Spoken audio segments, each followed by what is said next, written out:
Hello guys, good morning guys. आज मैं आप लोगों के सामने एकदम बेसिक से जो बेसिक स्ट्रक्चर्स होते हैं उन स्टूडेंट्स के लिए भी जो ट्रांसलेशन एकदम बनाना नहीं जानते हैं उनके लिए मैं एकदम शुरुआत से हेल्पिंग वर्ब जो इज़ एम आर से शुरू होता है वहाँ से बेसिक स्ट्रक्चर लेकर के आप लोगों के सामने आया हूँ।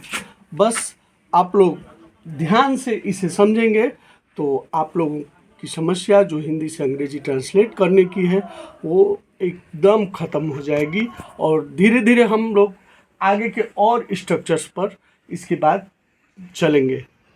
गाइस, हमारा पहला स्ट्रक्चर है subject plus is am are plus noun. Guys, Hindi में इसका जो लास्ट जो वर्ड्स होते हैं हिंदी में वो होते हैं होता है, होती है, होते हैं, है, ही, है, हूँ। गाइस, थोड़ा सा यहाँ हमें ध्यान देना होगा कि होता है, होती है, होते हैं कब होते हैं और है, ही, है, हूँ कब होते हैं। पहला सेंटेंस हमने लिया है शुगर इज स्वीट, चीनी मीठी होती है। गाइस, जब हम सब्जेक्ट की जगह पर जो रखेंगे अगर उसी से संबंधित सब्जेक्ट का ही स्वभाव हमें दर्शाना हो तो जब उसके स्वभाव को हम दर्शाएंगे तो वहाँ उसका अर्थ हो जाएगा होता है, होती है, होते हैं। जैसे शुगर इज स्वीट, शुगर का स्वभाव है, नेचर है स्वीट होना। तो जब सब्जेक्ट का उसके स्वभाव के साथ जोड़कर हम इज आर एम का प्रयोग करेंगे। गाइस, इसमें एम का तो प्रयोग लगभग न के बराबर होगा, लेकिन इज और आर का प्रयोग अवश्य होगा। तो जब उसके साथ प्रयोग करेंगे तो उसका अर्थ हो जाएगा होता है, होती है, होते। जैसा कि ध्यान से देखिए, शुगर इज स्वीट, चीनी मीठी होती है। गाइस, अब हम आगे के एग्जाम्पल्स देखते हैं। अगर स्वभाव न हो तो इसके बाद जो कुछ भी आएगा उसका अर्थ है, ही, है, हूँ से होगा। जैसे कि दूसरा एग्जाम्पल देखिए, सी इज ए गर्ल, वह एक लड़की है से है। सी इज ए गर्ल, वह एक लड़की है। दूसरा स्ट्रक्चर है guys subject plus is are am plus adjective, है, ही, है, हूँ। इसका भी अर्थ वही होगा, है, ही, हूँ। सी इज ब्यूटीफुल, वह सुंदर है। तो ये प्राइमरी स्ट्रक्चर्स हैं, इनको हमें जानना ही होगा। और जब हम इन स्ट्रक्चर्स के विषय में अच्छी तरह से जान जाएंगे तो आगे के स्ट्रक्चर्स को इजी वे में समझने में हमें आसानी होगी। तो तीसरा स्ट्रक्चर है guys subject plus is am are plus V four plus other word. Guys, जैसा कि आप लोग हो सकता है जानते भी हों कि यह प्रेजेंट कंटिन्यूअस टेंस का स्ट्रक्चर है। तो इसका एग्जाम्पल मैंने लिया है, he is studying right now, वह अभी पढ़ रहा है। वह क्रिकेट खेल रहा है, वह एक किताब पढ़ रहा है। कई तरह के एग्जाम्पल्स आप ले सकते हैं। तो is am are plus V four से एक स्ट्रक्चर बनता है। अगला स्ट्रक्चर है guys subject plus is am are plus V three, और इसका हिंदी में जो लास्ट वर्ड्स होंगे वो होंगे जाता है।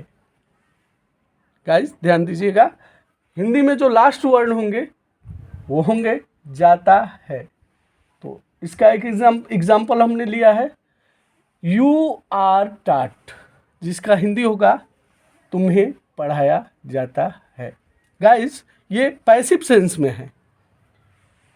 और आगे जब मैं और डिटेल में वीडियो बनाऊंगा टेंस, टाइम एंड टेंस, तो उसके बाद मैं वॉइस पर भी बनाऊंगा जिसमें पैसिव वॉइस आएगा। लेकिन यहाँ एज ए स्ट्रक्चर मैं सिर्फ इतना ही आपके सामने रख रहा हूँ। अगला है guys subject plus is am are plus being plus V three. Subject plus is, am are plus being plus V3। Guys ये भी पैसिव के सेंस में है, जिसका हिंदी में जो लास्ट वर्ड्स होंगे वो होंगे जा रहा है। और इसका एग्जाम्पल है यू आर बीइंग टॉट, तुम्हें पढ़ाया जा रहा है। यू आर बीइंग टॉट, तुम्हें पढ़ाया जा रहा है। गाइस अब आते हैं अगले स्ट्रक्चर पर, ध्यान दीजिएगा। It plus is plus time day month, ये बड़ा ही बेहतरीन स्ट्रक्चर है इट के प्रयोग से। और इट शुरू में आया है, आगे के वीडियोज़ में मैं बताऊंगा कि इट क्या है। इट और देयर इंट्रोडक्टरी होते हैं, तो इनका यूज़ और विशेष क्या होता है मैं आगे के वीडियोज़ में बताऊंगा आपको। यहाँ मुख्य रूप से ये स्ट्रक्चर इसलिए भी और महत्वपूर्ण हो जा रहा है क्योंकि यह समय बताने से संबंधित है। गाइस हम लोगों ने अक्सर सुना होगा कि लोग पूछते हैं, समय को अंग्रेजी में पूछते हैं what is the time by your watch, या what is the time by watch, या व्हाट इज़ द टाइम, या टाइम प्लीज। तो ऐसे क्वेश्चंस का जवाब इन्हीं स्ट्रक्चर्स के, इसी स्ट्रक्चर्स के आधार पर दिया जाता है।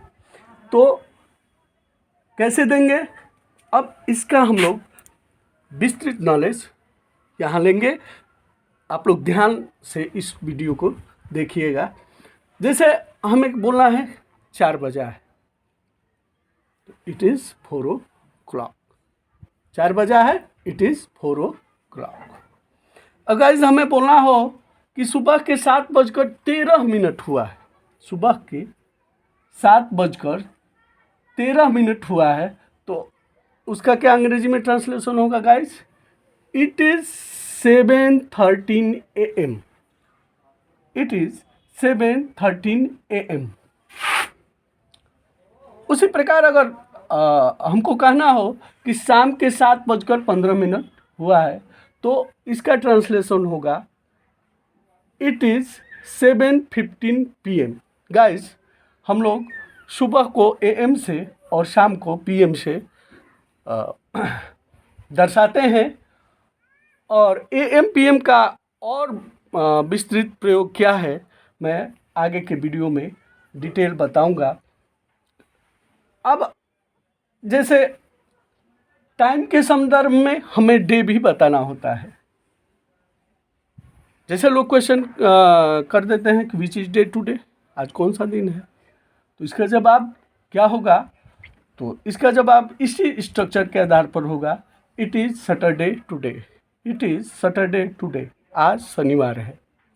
गाइज बहुत लोग टुडे इज सैटरडे भी कह देते हैं, चलिए कोई बात नहीं, वो भी ठीक है, लेकिन इस स्ट्रक्चर के आधार पर बोलना अच्छा रहेगा, क्योंकि जब महीने की बात आएगी तब फिर हम क्या करेंगे, तब फिर हमें इसी स्ट्रक्चर का सहारा लेना पड़ेगा। जैसे which is month today, sorry which is month, महीना कौन सा है, तो it is the month of मार्च। अगर मान लीजिए ये तो दिसंबर है, अगर मान लीजिए मार्च का महीना हो तो हम क्या कहेंगे, it is the month of March, March का महीना है।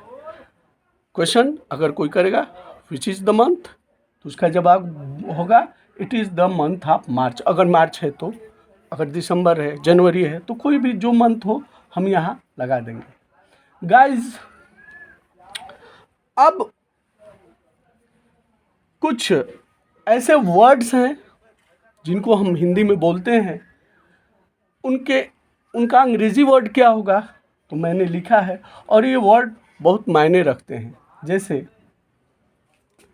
हम लोग बोलते हैं हम 2:30 बजे, 2:30 बजा है, 2:30 का क्या होगा, तो गाइज उसका अंग्रेजी होगा 2:30, 2:30।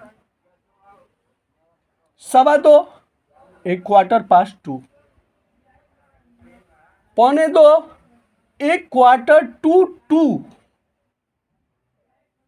15 मिनट कम को दर्शाने के लिए हम 2 लगाएंगे और 15 मिनट आगे को दर्शाने के लिए हम पास्ट लगाएंगे। अगर हमें कहना हो कि 2:04 हुआ है, तो हम क्या कहेंगे कि 4 minutes past 2, 2:04 हुआ है। अगर हमें कहना हो 4 बजने में 5 मिनट बाकी, तो 5 minutes to 4, क्या होगा गाइज? 5 minutes to 4, 4 बजने में 5 मिनट बाकी है। तो गाइज ये एक समय देखने के लिए एक बेहतरीन स्ट्रक्चर है, और इसका हमारे लिए डे टू डे लाइफ में इसका ज़बरदस्त यूज़ है। और अगर हम इसको आदत में बना लें तो कुछ ही दिनों में हमारी इस पर पकड़ अच्छी खासी बन जाएगी। तो गाइस हमें इसके आधार पर निश्चित ही प्रैक्टिस करना है, और ये प्राइमरी लेवल के स्ट्रक्चर्स हैं, और इनके आधार पर जब हम प्रैक्टिस शुरू करेंगे तो हमारे लिए आगे और इजी होता जाएगा, और इनके सहयोग से बनने वाले बड़े बड़े स्ट्रक्चर्स भी हम आसानी से समझ पाएंगे। और गाइज मैंने जैसा कि पहले भी बताया है कि हमें 6th फॉर्म में इनका यूज करना है, प्रैक्टिस करना है। और अगर हम डेली इनके आधार पर 6th फॉर्म में प्रैक्टिस करते रहें तो हमारे इंग्लिश स्पीकिंग में, ट्रांसलेशन बनाने के स्किल में ज़बरदस्त सुधार होगा। ये मेरा विशेष अनुभव है। तो गाइस आज के लिए इतना ही। अगर यह वीडियो आपको अच्छा लगा हो तो प्लीज़ इस वीडियो को लाइक करिएगा और मेरे चैनल को सब्सक्राइब करिएगा।